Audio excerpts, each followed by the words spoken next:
logged in with your username and password, you see this turns into my account. So click on my account, and then on the left-hand side of your browser, you would see profile, you see meetings, and then you'll see a bunch of other things like webinars, recordings. It doesn't matter, those things. So let's just go to the two most important things you should know. So in your profile, you have something called the personal meeting ID.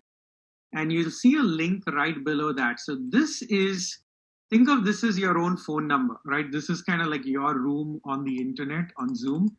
And anyone can, if you want to have a spontaneous meeting, you can just send them this link.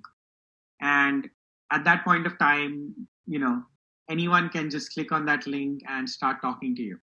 So this is your personal meeting ID. It's a 45-minute session if you have a free account, but this is your own sort of room which you have access to for 45 minutes at a time on Zoom. So it's your personal meeting ID.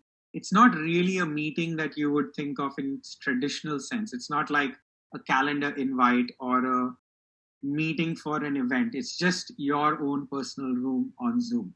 So if I wanted to chat with Lawrence right now on the side after this call, I'll just send this to him. I don't need to schedule a meeting, and Lawrence I can just start talking. So that's one option for very spontaneous meetings. If you want to schedule